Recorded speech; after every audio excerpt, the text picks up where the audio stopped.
ukukhuleka kwezizwe zonke. Ngiyanithanda abahlali neva. Uzozwa sebezongihubhela ukuthi ngiyahlekayo. Abantu basemzazi banenkinga. Banenkinga. Khonothi ngesikhathi uspokesperson kuyiNdia bengikhuluma isilungu. Bayangibona ngikhuluma isilungu engabe ngikhuluma ngoba sekomnyama wasevenda.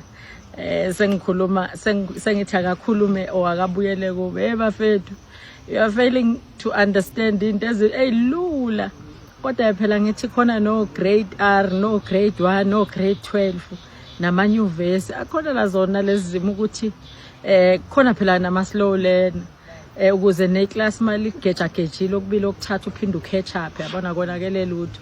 Should khona abagejwe leli class ngoba into esibangayo nendoda sibanga isilungu, asibanga isivenda, asibanga ibala, sibanga ukuthi yankwerezela indoda.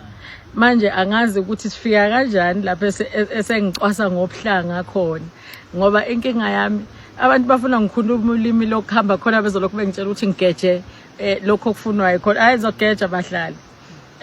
You want me to apologize for what? I need to understand.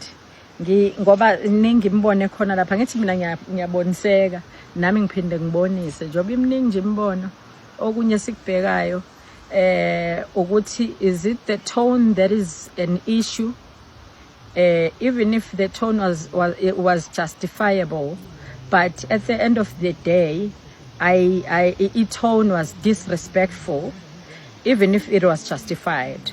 That one I can apologize for corner. That one I can apologize definitely, and my family is not proud of speaking ngaleya tone.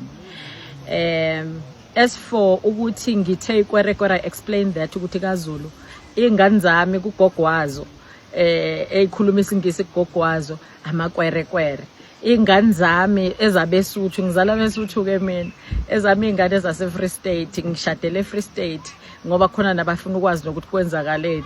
Ingane zami zamakwerekwere ekhaya kithi abesuthu bezawabize ngamahlokohloko wami ugogo akusiyihlamba le. So if ufundise ngendlela ofundiseke ngayo, I cannot be apologetic about that ngoba wena kukuthi usalile la usale khona. Futhi okwesibili isilungu sakho, it's your choice ukukhuluma isilungu. Mina ngangisifundela ukuthi ngikwazi ukuphuma la ngifuna ukuphuma khona, but akusiyimpoqo. Mina ke zimbasada yeZulu Kingdom, I advocate for our people. So if people don't understand that ukuthi mina responsibility yami yini, hayi boba nenkinga. I don't go around ngihambe kungathi ngikhohli ukuthi ubani. And it's my right ukukhuluma ulimi lwami because ngabe ifocus ishiftile kwakhulunywa ngolimi ukuthi enjalo nje ubheda isingisi, enjalo nje this ukuthi ngisibheda because ngicabange ngesiZulu ngenxa ukuthi ngidiniwe ngihlukumezekile and ngiyaphuthuma, and kunabantu abanye abacabanga ukuthi nginenkinga njoba ngikhona lapha inkinga eqondene nabo, kanti it wasn't about them. So mina needed to do what I needed to do and leave engikubizelwe lapha. So if uthi ngiyasangana, definitely you are not wrong. Ukusangana ke mawungisanganisa ngizokusanganela.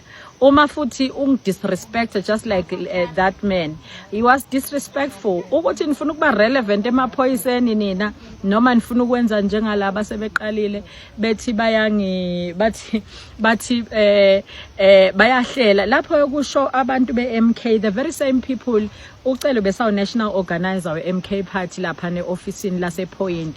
The reason why amaphoyisa asePoint ayisehlulekile ukusibopha kodwa ucele neoffice lakho kwamkhipha ke office ngoba mhlawumbe abantu abazi ukuthi ucele wakhishwa yini ngaphandle kokuthi bekuthiwa kunezinye idori. Okwamkhiphe officeini kunakho konke kwafanele sibuyele so address udaba lokuthi amaphoyisa athehlule ukusibopha ngoba isizathu sokusibopha besingekho nina nafuna ukufezeka izinhloso zenu la kubangwa khona icombat nokuthi kunenqwaba amasosha agcine submit endlunkulu mabebafuna befuna ukuhamba into zephathi bengawathola amasosha sibanga into engafanele ngabe siyayibanga thina nabo. So they ended up besibophisa khona lapho yena ucele nethimba lakho organize uzungu ummeli wathi akayomela ogogo laba kube ukuthi uyena omela icase yogogo yase Elwin Court njengabantu okuyibona abahlukumezekile hayi sayilwa ke baze baphuma uzungu uthe nje sebuya wangifonela yena futhi ngelinye ilanga wathi ufuna ukungibona mntwana ngikhishwe ngokungekho fair officeini because kuthiwa ngidla imali kuthiwa ngenza amagaladina ngisebenzisa iaccount odizathu ukuthi ngisebenzisa iaccount yami kwakwezathu sokuthi ngicelile iaccount banganginika ngaze ngasebenzisa iaccount yami yikho igaladina ayikhokha on my personal account wangijustify le story but ke angisebenza udaba lika Floyd ngeke azahlale officeini because uFloyd untshontshile imali there's evidence ngithi I write ama report yabona nje ngoba nawe uphumile kwi-office ukhishwa ama report nawe write ama report unqamalala makufanele akukhipha uzokukhipha thina sisebenza ngokuyikhona maye embuyisa nje bangenzeka ebuyiseke akusikho kwami okunye okuningi ekhona bese ngikhohliwe ke by the way so indaba isivuswa ukuthi amasosha setha usebeqalile nange sethreatnisha ukuthi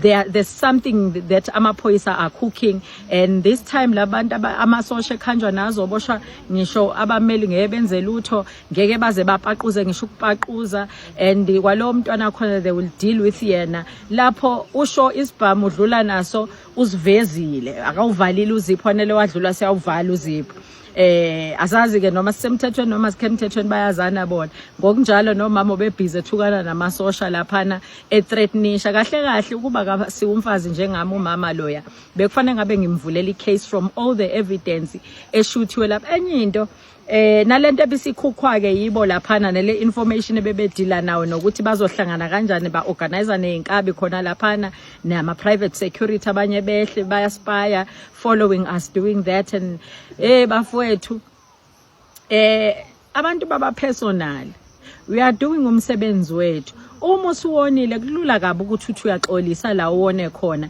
and impilo must go on so ungabe usufuna ukuyenza ibe personal into ebikade ingalungiseka mina mawusungifaka phansi kwebhasi fanele ngiyidefend at all cost now uma usiyenza iba personal olunye udaba ake ngithi ngoba sinawo amaslow learner kule group angibuyele lapha nendabeni yokubuya kwami la ngikhulumisa udaba lekwerekwere ukuthi yini kwerekwere ongizwile ongafuna ukungizwa futhi access indaba yami leyo ukuthi ngiphinda ngikhulumise lelo daba but ke sizoyasicathulisana laba abafuna laba abafuna ukuthuka hayikhulule kanje nizobathola ontanga beni lapha nema groupini uthola ukuthi kwaleyo nhlamba ngizwa nangendaba kodwa khona badila nabo khona ngoba asinasikhathi sibhizi kakhulu but khona ongihlekisa lo ufike waqala ngokungithuka kanti wakwangi inbox edinga usizo mase ngingena ngithi ngichecka inbox ngiyaphendulana mina abafowethu ngibe ngilokhu ngincenga from time to time ngiyasithola isithuba bese ngikuphendula uyabona nje base bengena kwamanye ama post nje amadala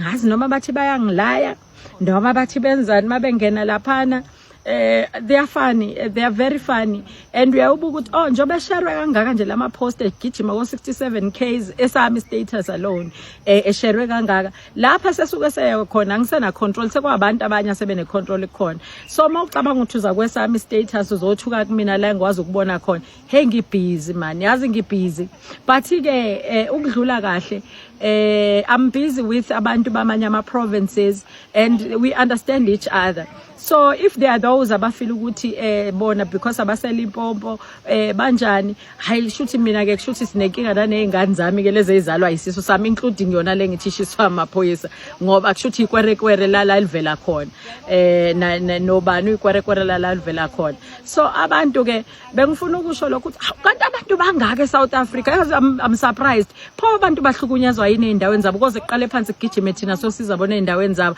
noma imnqolo yabafana ivela mangabe sekufanele kukhulunywe indaba zabafazi obeza abafazi phela lezade beyikhuluma uyabona nje they are busy attacking umfazi ake bafuna ontanga yabo uma ngabe bengasiyi imnqola bathola ontanga yabo ibambane zabafana abafazi beze ngapha siqhuthane sabafazi sisodwa thina sikhathiwe ke kaZulu so mangithi umnqolo nje sebezothi sengibathukile ngibabize ngemnqolo uma ungalazi igama lomnqolo buza umZulu uzokutshela ukuthi umnqolo ukuthi ngathiwa abafazi bahamba bayolwa udaba lamadoda afika bamba ama sperm donors angazi abasazondla iy'ngane zawo, yithi futhi ekufanele sigijime for lezi iy'ngane abangazondlanga ezondliwa uhulumeni zahamba ney'khukhula. Abekho bonke obaba leziya y'ngane. Imnqolo leyo namhlanje kwazi ukukhuluma ithuke mina ngizokuphinda futhi lokho ukuthi imnqolo leyo ibikuphi kufanele ukuthi ilwele abantu bakube South Africa. It doesn't matter ukuthi useVenda, it doesn't matter ukuthi use-North West, it doesn't matter ukuthi ukephi, wherever la ukhona nemnqolo bafana. Why ngizohamba ngiyoma phakathi kwamadoda ngumfazi ngilwa indaba zenu nemnqolo? Seniyakwazi ukulwa manje, wozani ke sihambe siyolwa izimpi la i-province ne-province ngizokucheck ukuthi uvelaphi. Mangifika kwelakini kulabo esilwa izimpi zabo ngizokulanda mangasiya umnqolo ngoba kusho ukuthi uyakwazi ukuyilwa lempi. Why nizolisa abafazi? Angithokoze.